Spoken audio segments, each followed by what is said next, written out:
할렐루야. 아멘. 우리 옆에 그럼 인사합시다.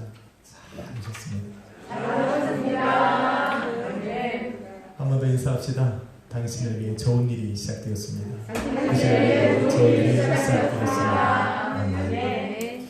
제목을 한번 따라 읽습니다. 선줄로 생각하는 자 넘어질까 조심하라. 선줄로 생각하는 자 넘어질까 조심하라. 신앙의 힘으로 살아가는 성도들 중 자신의 믿음에 자신할 수 있는 사람은 없을 겁니다. 그래서 흔들리는 믿음 앞에 불안해하고 염려하는 것은 모든 성도들 안에 잠재되어 있는 근심일 것입니다. 그런데 고린도후서 7장 10절은 이런 근심에 관해 이르길 이 근심은 사망을 이르는 세상 근심이 아니라 하나님의 뜻대로 하는 근심으로 후회할 것이 없는 구원에 이르게 하는 회개를 이루는 것이라 말합니다. 좋은 근심이라는 겁니다. 그런데 자신이 하고 있는 이 근심이 어떤 것인지를 모르고 그 근심에서 벗어나고자 하나님이 아닌 다른 것을 의지할 때 이 근심은 세상 근심이 되어서 구원이 아닌 사망으로 축복이 아닌 멸망으로 그들을 이끌게 되는 것입니다. 그러게 이러한 근심이 찾아올 때마다 오늘도 나의 신앙과 믿음으로 내 마음이 아프고 흔들리는 나의 신앙을 바라보면서 나의 믿음을 바라보면서 내가 근심이 찾아올 때마다 성도는 자신의 연약함을 들여다보면서 다시 오사 만물을 새롭게 하시는 주님을 더욱 사모하며 기다리는 그런 믿음을 딱 붙잡아야 합니다. 아멘. 이런 성도들은 넘어지지 않을 것이고 넘어진다 하여도 다시 일어나 걸어갈 수 있는 그 힘을 우리 주님께로부터 얻게 되는 것입니다. 아멘. 할렐루야. 아멘. 그런데 이스라엘 민족은 이것을 못한 것입니다. 요셉을 통해 엄청난 은혜와 복을 받았는데 오히려 그것들로 인해서 마음을 빼앗겨버린 겁니다. 그러게 벗어나야 할 애굽에 안주하기로 결정을 한 겁니다. 애굽 생활에 젖어 그곳에 안주하다 보니 하나님을 향한 신앙도 점점점 약해지기 시작한 겁니다. 신앙과 믿음이 약해지니 하나님의 이름도 그들의 입에서 불려지지 않게 되더라는 겁니다. 저는 얼마 전 성도님들 또 권사님들이라 부르는 분들과 잠시 모임을 가진 적이 있습니다. 저는 그분들에게 이런 질문을 던졌습니다. 한 주를 살아가면 또 한 달을 살아가면 혹은 1년 동안 내 온 열정을 다해 주님의 이름을 불러본 적이 있는가? 이렇게 질문을 던졌습니다. 마이크에다 대고 하면 또 우리 권사님들 천국이 가까이 보이실까봐 저는 주여! 한 번이라도 이렇게 내 마음과 열정을 다해 주님을 볼로 보며 살아가고 계시는가 물어봤습니다. 대답을 못합니다. 우리는 매주 하는데. 아멘. 신앙과 믿음이 우리 마음속에서 약해지기 시작하면 제일 먼저 일어나는 현상이 내 입에서 주님의 이름이 끊어진다는 겁니다. 주님의 이름을 부를 수가 없어요. 그렇게 시간이 흐르고 400년이 시간이 흐른 지금 하나님 없이 애굽에서 노예처럼 살아가던 이스라엘 민족은 마치 하나님께 버림받은 자들처럼 보이기 시작했습니다. 자신들의 입에 하나님의 이름이 사라졌고 자신들의 마음에 하나님이 사라졌는데 마치 하나님께 버림받은 자들처럼 여기기 시작했다는 겁니다.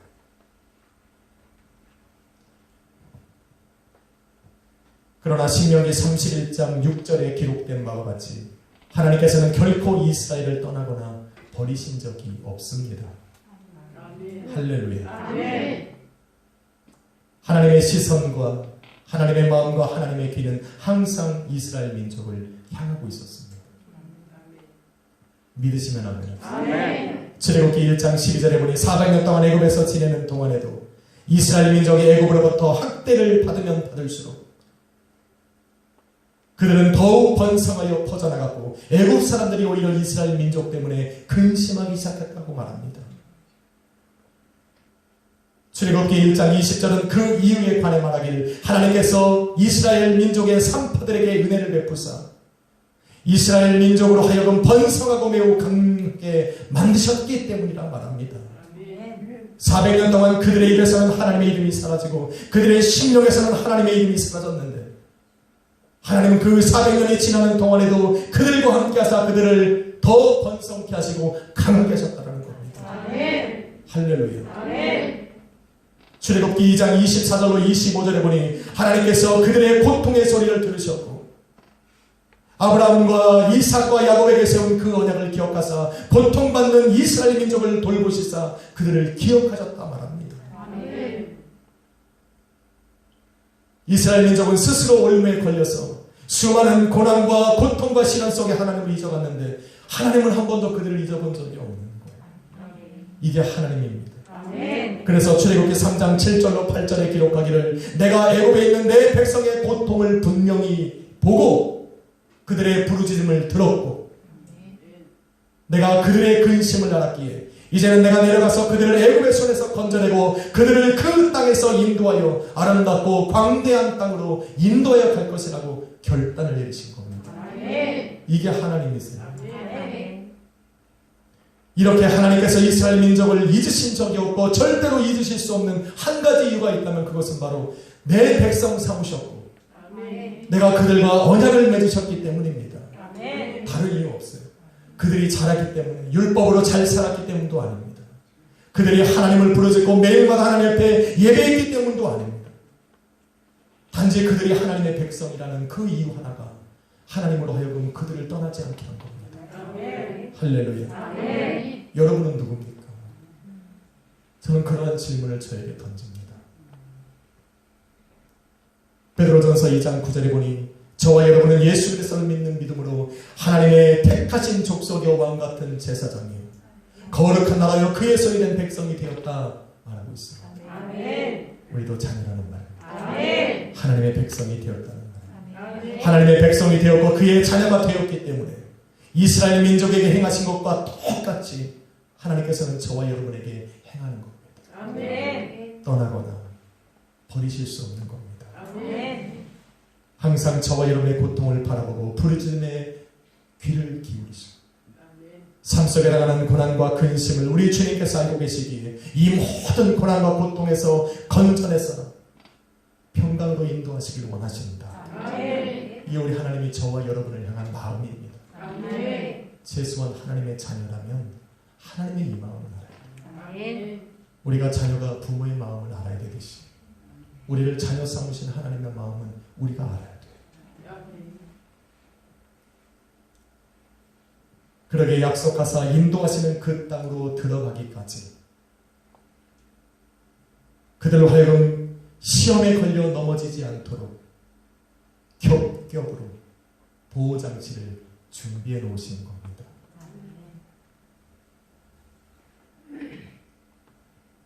그러게 만일 내가 이스라엘 민족과 같이 예수 그리스도를 믿는 믿음으로 하나님의 거룩한 백성이요 자녀가 되었다는 것을 믿는 성도라면 이스라엘 민족이 시험에 걸려 넘어지지 않도록 보호장치를 만드셨다는 것을 믿고 오늘도 그것이 나의 삶과 내 가정과 교회를 위해서 준비되었다는 것도 믿어야 합니다. 아멘. 그리고 그 하나님을 전적으로 신뢰하고 따라갈 수 있는 그런 믿음의 결단을 보여야 합니다. 아멘. 하나님께서 이스라엘 민족을 위해 준비하신 첫 번째 보호장치는 고아처럼 버림받은 민족이라 손가락질 받는 그 이스라엘 민족을 향하여 내 백성이라 선포해버리신 겁니다. 본문 1절로 2절에 보니 하나님께서 이들을 다 구름 아래에 두고 바다 가운데로 지나게 하사 모세와 함께 걸어가는 그 사람들을 바다와 구름 가운데로 인도하셔서 세례를 베푸셨다. 세례를 베푸심으로 당신의 백성이라 인치신 겁니다. 아멘. 하나님께서 당신의 백성으로 인치셨다는 것은 인치는 그 순간부터 시작해서 합법적으로 도우시겠다는 마음입니다. 내 자녀 삼는데, 내 자녀 내가 돕겠다는데 누가 뭐라 합니까? 김영호 집사님이 어느 날 치킨을 사서 가온에게 준다고 내가 뭐라고 하겠습니까? 날 안 줘서 문제지. 가온이한테 주면 아무 문제가 없습니다. 김준희 집사님이 사랑이한테 예쁜 옷을 사준다 누가 뭐라 합니까? 그걸 보고 세봉 집사님이 또 옷을 사야 되는데 이로 6벌이라 좀 망설이기도 하고. 아니 자기 자녀에게 하는데 누가 뭐라 합니까? 그래서 하나님은 이스라엘 민족을 먼저 인치신 겁니다. 내 자녀라고. 하나님께서 창조하신 그 모든 세계에 이들은 고아가 아니라 내 백성이고 내 자녀고 내 소유라고 선포해버리신 겁니다. 여러분 고대 사회는 한 나라의 가치관은 그들을 보호하는 신들에 의해서 결정된 겁니다. 한 나라가 전쟁에서 승리하면 그들을 다스리는 신이 위대하다는 것을 증명해 보이는 겁니다. 그런데 이러한 시대적인 배경 속에서 400년 동안 애굽에 들어가서 노예로 살아가는 이스라엘 민족은 그 주변 국가들로 하여금 천대와 멸시를 받는 민족이었습니다. 더욱이 그들이 믿는 여호와 하나님은 가장 힘없고 무능력한 신으로 불리는 그런 상태가 된 겁니다.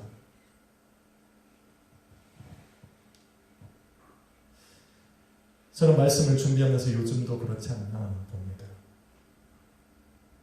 예수 그리스도를 믿고 하나님의 자녀로 살아가는 교회와 성도의 가치관도 크게 다르지 않습니다. 세상은 저와 여러분이 믿는 예수님을 자신들이 성인이라 부르는 사람들 중에 하나로 생각합니다.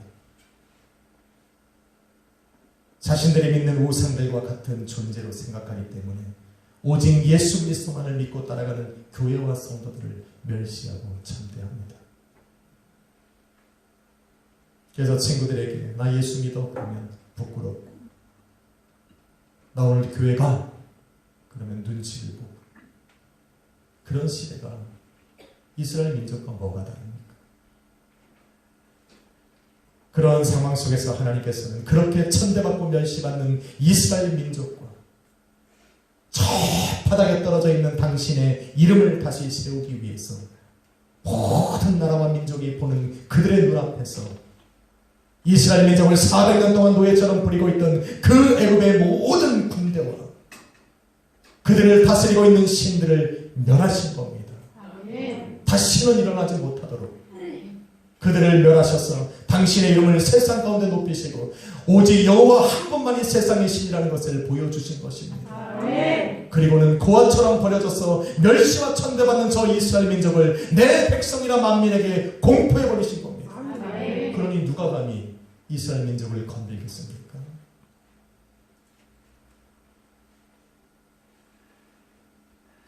한번 인사합시다. 당신은 하나님의 자녀입니다.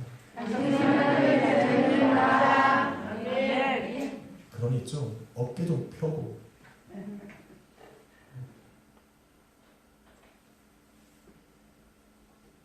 저와 여러분도 침례를 통해 하나님의 자녀라 인침받은 성도들입니다. 믿으십니까? 그러기에 침례를 통해 하나님의 자녀가 되는 그 순간부터 하나님께서는 합법적으로 저와 여러분을 도우시기 시작하는 겁니다. 고린도후서 4장 8절로 9절에 기록된 바와 같이 사방으로 우겨쌈을 당해도 쌓이지 않고 답답한 일을 당해도 낙심하지 않고 박해를 받아도 버림받지 않고 거꾸러뜨림을 당해도 망하지 않도록 공식적으로 온 세상이 보는 앞에서 우리를 합법적으로 도우시기 시작하는 겁니다. 그게 기도입니다. 이런 하나님을 이용 못하면 정말 성도는 힘들어요.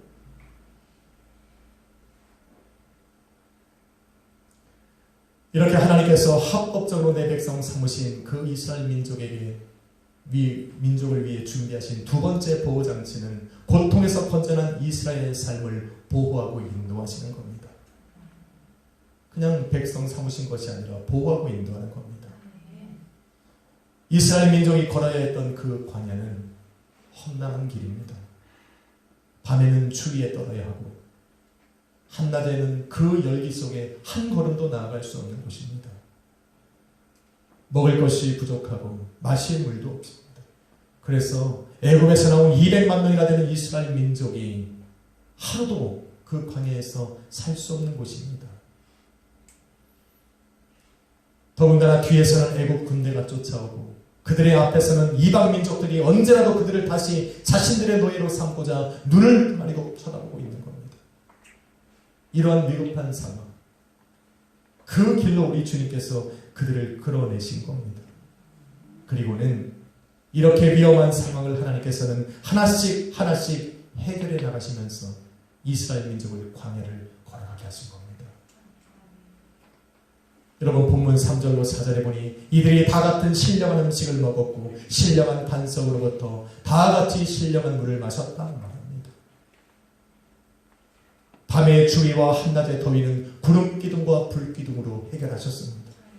할렐루야. 먹을 것과 마실 물은 하늘로부터 만나를 내리시고 반석에서 물이 나게 하시는 것으로 해결해 버리신 겁니다. 뒤에 쫓아오는 애국 군대는 홍해를 갈라서 그 가운데 모든 바투며 멸하시는 걸로 해결하셨고 이스라엘 민족을 광야에서 기다리는 이방 민족들과 그들의 군대에게는 그들의 심령 가운데 두려움을 주사 물러가게 하셨습니다. 하나님의 방법이에요. 40년의 긴 여정 중에도 그들의 장막과 그들의 의복과 그들의 신발이 닳지 않도록 우리 하나님 인도하셨고 하루는 고기를 달라고 하니까 사방으로부터 바람을 불어 메뚜기가 아니지. 메추라기. 메뚜기도 먹을 수는 있습니다. 메뚜기는 맛이 없으니까 메추라기 떼를 보내셔서 마음껏 배불리 먹게 하셨다라는 겁니다. 할렐루야. 그렇게 광야의 길을 하루하루 걸어가게 하신 겁니다. 하나님 안에 거하면 그의 보호하심과 인도하심을 받는 사람들의 그들의 삶은 화려하지는 않습니다. 그렇다고 빛나고 멋지지도 않습니다. 그런데 하루하루 살아갈 양식은 끊어지지 않습니다. 이것이 우리가 믿는 담대함입니다. 그런데 그것보다 더 큰 특징은 이들에게는 약속된 땅이 있고 하루를 걸어가면 그 약속된 땅에 한 걸음 더 가까이 가게 되더라는 겁니다. 이게 엄청난 힘입니다. 그래서 세 번째 보호장치는 그들에게 소망의 약속을 주사 기쁨으로 하루하루를 견디게 하신 겁니다. 여러분 생각해보면 광야의 삶이 이스라엘 민족에게 전부였다면 애굽에서 나온 그들에게는 기쁨도 없고 감사도 없고 만족도 없을 겁니다. 그런데 하나님께서는 이들을 애굽에서 건져내실 그때부터 예비해 놓으신 약속의 땅이 있었고 그 땅은 젖과 꿀이 흐르는 풍요로운 땅이었다. 광대한 땅이었다 말합니다. 준비하고 부르셨다는 겁니다. 막연하게 일단 나와! 그리고 뭔가를 찾으신 것이 아니라 하나님의 철저한 계획 속에 그들을 불러내셨다 말하는 겁니다. 믿으십니까? 여러분 민수기 13장 27절에 보니 하나님께서 약속하신 그 가나안 땅에 먼저 들어가 정탐했던 여호수아와 갈렙이 이스라엘 민족에게 돌아와서 고하기를 내가 그 땅을 바라보니 정녕 그 땅은 젖과 꿀이 흐르는 땅이요 풍성한 열매대로 가득한 땅이었다 말을 합니다. 하나님 미리 하신 거예요. 우리는 갈 수 없었지만 주님께서는 미리 알고 계시기에 예비해 놓으신 겁니다. 이러한 축복의 땅이 그들에게 예비되어 있고 잠시 후면 그곳에 들어가서 복되고 풍요로운 삶을 살 수 있기에 멋지고 빛나고 화려하지 않은 그 광야의 길을 오늘도 기쁨으로 걸어갈 수 있었던 겁니다. 할렐루야. 여러분 확실한 소망은 확실한 소망의 약속은 현재의 삶을 견디고 기쁨을 회복하게 합니다. 아멘. 그런 힘이 있습니다. 아멘. 여러분에게는 기다리는 소망의 약속이 있으십니까? 아멘. 집 계약하셨습니까? 멋진 차 다음 주에 나옵니까? 여러분 요한복음 14장 2절로 3절에 보니 주님께서는 당신을 기다리는 믿는 그 성도들에게 이러한 약속을 주셨습니다. 내가 너희를 위하여 처소를 예비하러 가노니 가서 너희를 위하여 처소를 예비하면 내가 다시 와서 너희를 내게로 영접하여 나 있는 곳에 너희도 있게 하리라. 아멘. 이렇게 소망의 약속을 주셨습니다. 아멘. 인사합시다. 당신에게도 이 약속이 있습니다. 당신에게도 여기 약속이다. 아멘. 그래서 오늘 사는 거예요. 아멘. 이 약속이 아직 남아 있습니다. 이스라엘 민족에게 광야의 삶이 전부가 아니었듯 저와 여러분에게는 이 땅에 살아가는 삶이 전부가 아닙니다. 그들에게 약속의 땅이 준비되고 예비되어 있듯 저와 여러분에게도 우리 주님께서 예비해 놓으신 아버지의 나라가 있는 겁니다. 아멘. 예수님께서 약속하신 하나님의 나라, 저와 여러분이 장차 들어가 거할 그 처소가 예비되어 있는 곳, 의로운 성도들이 장차 들어가 거할 그 새하늘과 새 땅을 마치 가나안 땅을 정탐했던 여호수아와 갈렙처럼 그 하나님의 나라를 먼저 바라본 사람이 있으니 그가 바로 사도 요한입니다. 사도 요한이 성령에 감동되어 그 하나님의 나라를 바라보고 온 후에 하나님의 나라가 어떠한지를 기록하기를 그것이 요한계시록 21장 9절로 23절입니다.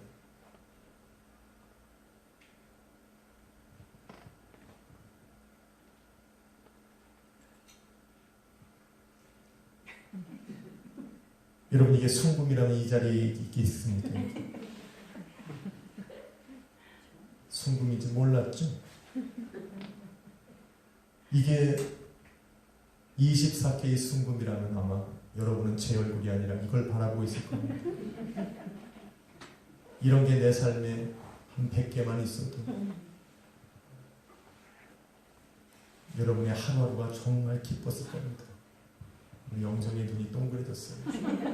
금이란 얘기 듣고 금!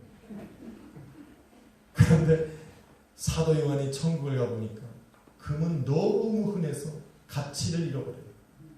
홍보석과 녹보석 각종 보석들로 온 나라가 휘황찬란해져 있고 그곳에는 금길이 깔려있고 그 양옆에는 생명나무가 있고 모든 흰옷 입은 천사들과 그 사람들이 그 길을 오르다니며 영원한 생명을 얻었다고 말합니다. 할렐루야. 아멘.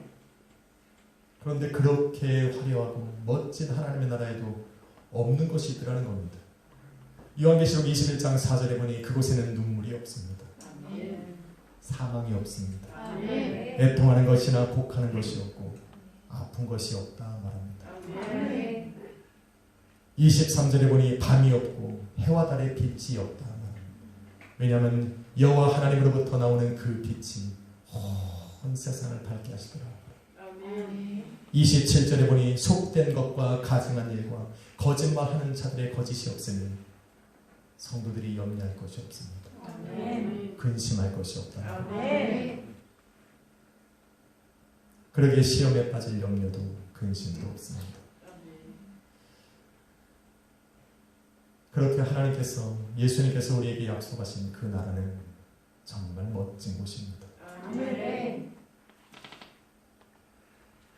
저는 교회를 개척하고 교회를 시작한 지 벌써 17년이 훨씬 넘습니다.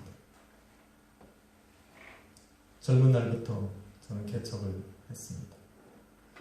개척을 딱 하고 나서 교회 이름을 정해야 되는데 아무리 성경을 봐도 사랑의 교회 이미 다 했더라고요.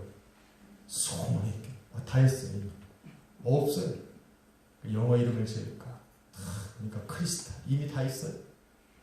허가를 안 내주는 거예요. 캐나다에서. 그래서 어떻게 합니까? 안 되는 머리로 고민하기보다 기도원에 금식하러 올라갔어요. 금식을 하면서 하나님께 기도하는 가운데 하나님께서 저에게 주신 그 말씀이 바로 베드로후서 3장 13절이에요. 우리는 그의 약속대로 의가 있는 곳인 새 하늘과 새 땅을 바라보도다. 이 말씀을 주셔서 우리 교회 이름이 약속의 교회. 아멘. 아니 이 정도는 알고 있어야 되는데.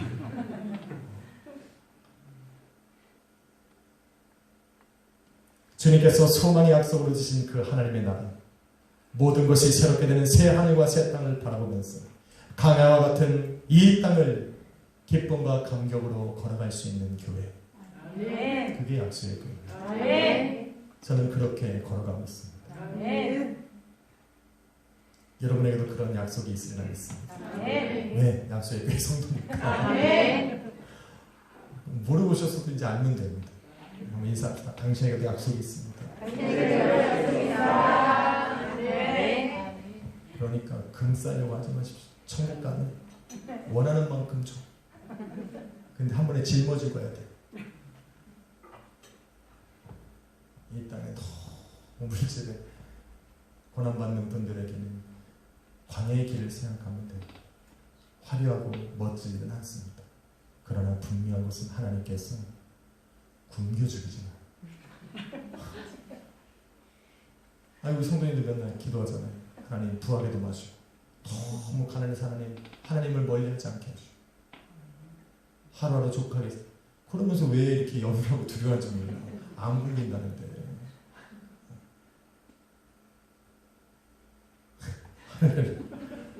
그래도 좀 좋은 건 먹어야 되니까 하나님께서 부로 채우시다 믿습니다. 그래야 저도 살고 사람들도 살죠. 언제까지 죽 먹고 살아요. 하나님께서 마지막 네 번째 보호장치를 준비하셨는데 그 험난한 광야의 길을 지나 약속의 땅에 들어가서 예비하신 복을 누리며 살아가게 하도록 그들에게 율례와 법도를 주신 겁니다. 출애굽기 18장 20절에 보니 하나님께서 모세에게 율법을 주시며 이렇게 말씀합니다. 너는 그들에게 율례와 법도를 가르쳐서 마땅히 갈 길과 마땅히 해야 할 일을 알게 하라. 여러분, 광야는 하나님께서 당신의 백성을 보호하고 인도하시는 곳임과 동시에 그런 하나님을 신뢰하고 하나님을 기뻐하시는 일을 행하며 따라가야 할 이스라엘의 책임이 동시에 요구되는 곳입니다. 그래서 그러한 일들을 하나님께서 온전히 이루어 가실 수 있도록 하나님께서 기뻐하시는 그 일을 하며 하나님께서 예비하신 그 복을 누리며 살아갈 수 있도록 이스라엘 민족에게 허락하신 것이 율례와 법도입니다. 그들을 책망하고 벌주고 죄인이라 정죄하기 위해서 주신 것이 율법이 아니라 원래는 하나님께서 기뻐하시는 그 삶을 살아갈 수 있도록 하나님께서 무엇을 기뻐하시는가를 알려주신 것이 율법이라는 겁니다. 모세는 출애굽한 이스라엘 민족에게 하나님의 율례와 법도를 가르쳐서 그들로 하여금 그것을 지키며 광야를 지나가게 했습니다. 40년의 광야가 끝난 후에 하나님의 말씀은 여호수아 손에 들려서 출애굽한 그 2세들과 함께 약속의 땅 가나안으로 들어가신 겁니다. 그런데 여기서 끝나면 너무 좋을 텐데 이러한 하나님의 철저한 계획과 보호와 인도하심과 하나님의 말씀이 그들에게 주어졌음에도 불구하고 하나님께서 기뻐하시는 그 일을 하지 못하고 오히려 하나님 앞에 죄악된 일을 행함으로 광야에서 멸망당했다 말합니다.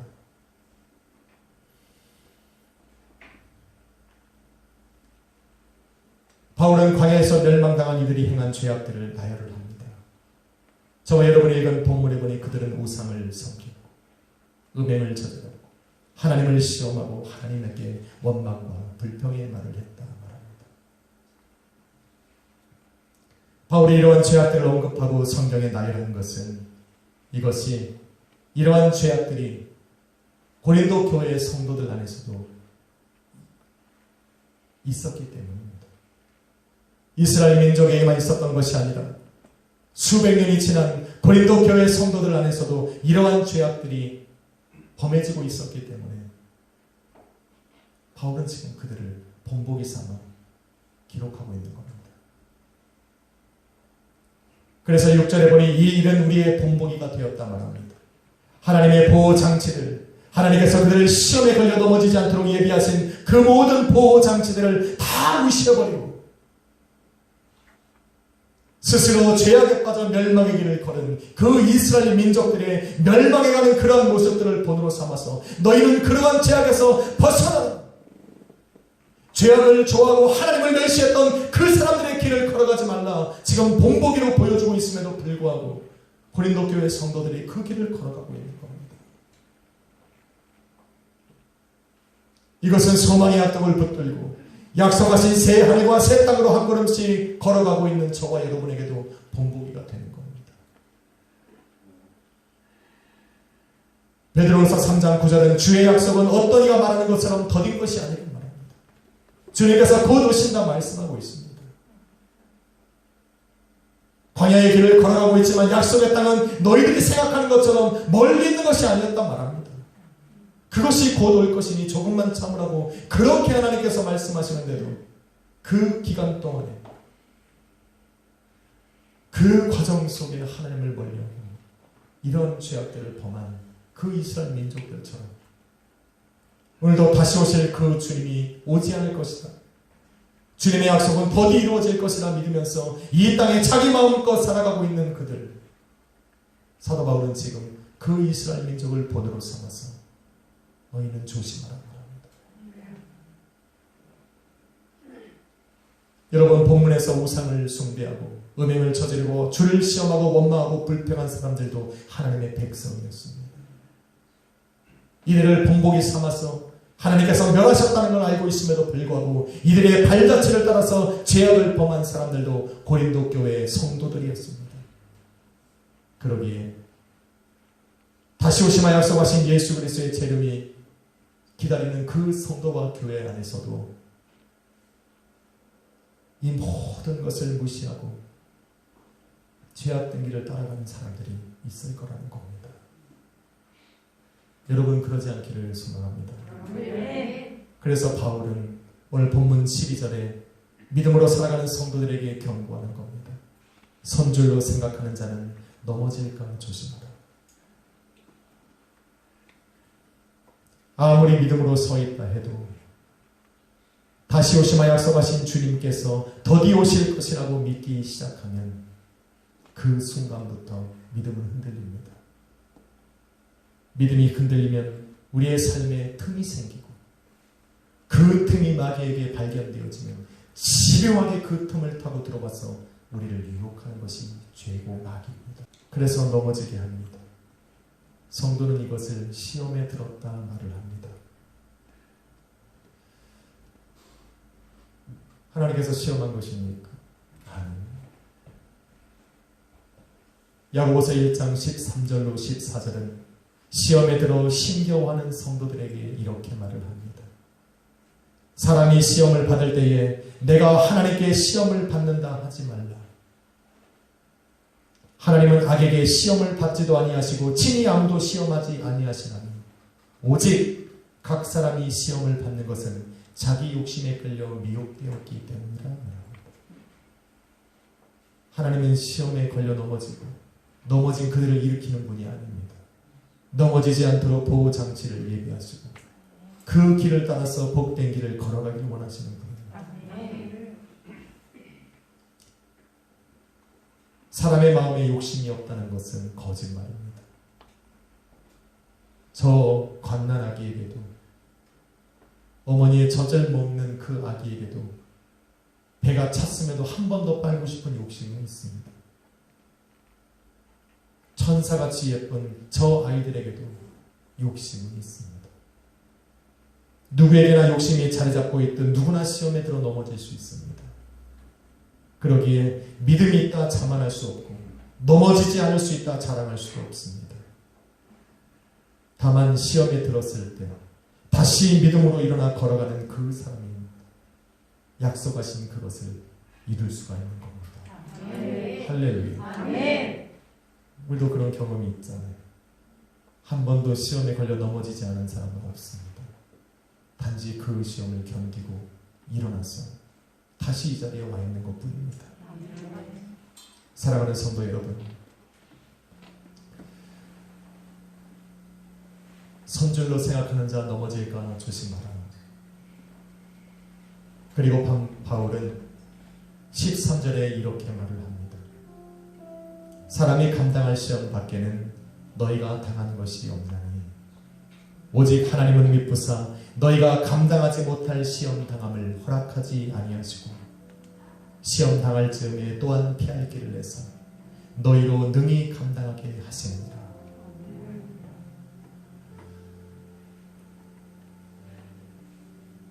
저와 여러분을 향한 하나님의 끝없는 사랑을 말하고 있는 겁니다. 하나님께서는 당신의 자녀된 성도들이 죄의 유혹에 넘어가 시험 당하는 것을 바라만 보실 수 없는 분입니다. 그러기에 죄의 유혹에 미혹되어서 욕심이 이끄는 대로 살아가다가 넘어지지 않도록 그들의 환경과 삶에서 건져내시고 건져내신 그들을 보호하사 그들의 삶을 채우시고 인도해 가시는 분입니다. 그럼에도 불구하고 욕심에 끌려서 시험에 들어 아파하는 자녀들이 있다면 그들이 완전히 주저앉아 쓰러지지 않도록 다가가서 붙잡으시는 분입니다. 다시 일어나 걸으라고. 그게 저와 여러분입니다. 또한 이제는 넘어졌던 그 시험에 다시 넘어지지 않도록 피할 길을 예비하사 넉넉히 이겨나가게 하시는 분, 이분이 바로 저와 여러분이 아버지라 부르는 하나님이십니다. 이러한 경험을 이 자리에 모인 저와 여러분도 했기 때문에 이제는 시험에 들어 넘어지지 않도록 주님의 다시 오심을 약속하신 그 주님이 더디 올 것이라 생각하지 말고 오히려 그 주님의 다시 오심을 사모하는 마음으로 기다리며 오늘도 믿음으로 한 걸음 나아가야 합니다. 주님은 곧 오실 겁니다. 다시 오실 주님을 하루하루 기다리는 그 마라나타의 신앙, 약속의 교회가 존재하느나 저는 우리 성도들과 그러한 신앙으로 걸어가려고 합니다. 함께 갑시다. 서 있을 때나 넘어졌을 때는 주님만을 생각하고 주님만을 의지하고 살아가는 우리 모든 약속의 교회 성도님들 되시기를 예수님의 이름으로 축원합니다. 기도하겠습니다. 걸어가신 아버지 하나님,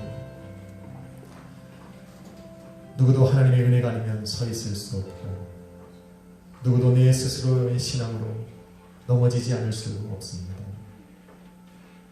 오늘도 나를 위해 예비해 놓으신 그 길,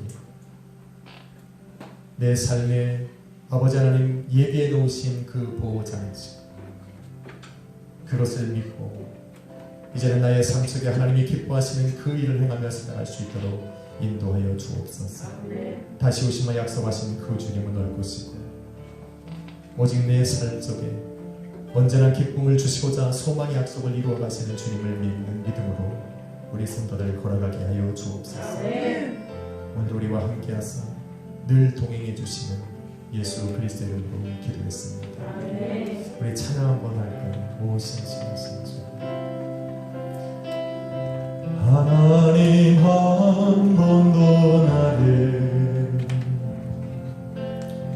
실망시킨 적 없으시고 언제나 공평과 은혜로 나를 지키셨네. 한 번 더 합시다. 하나님, 한 번 더 나를, 하나님 한 번도 나를 실망시킨 적 없으시고 언제나 공평과 은혜로 나를 지키셨네. 오 신실하신 주, 오 신실하신 주, 오 신실하신 주, 내 너를 떠나지도 않으리라. 내 너를 버리지도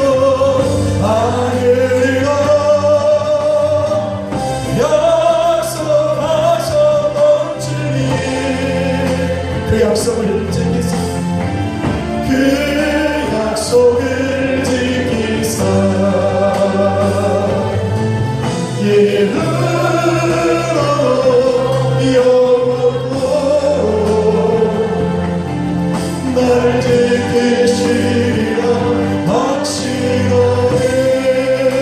지나온 모든 세월들 지나온 모든 세월들 돌아보아도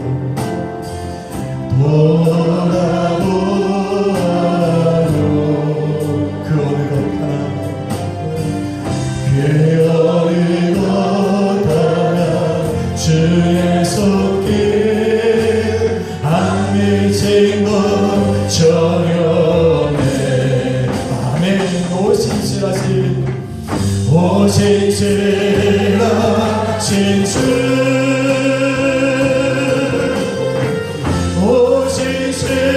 오신실하신 주 내 너를 떠나지도 않으리라 내 너를 떠나지도 않으리라 내 너를 버리지도 않으리라 약속하셨던 주님 그 약속을 지키사 그 약속을 지키사 예루로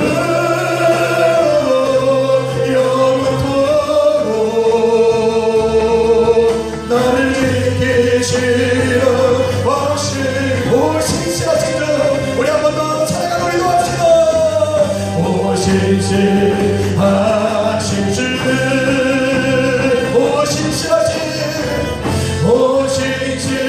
오신실하신 주 내 너를 떠나지도 않으리라 내 너를 버리지도 않으리라 약속하셨던 주님 그 약속을 지키사 그 약속을 지키사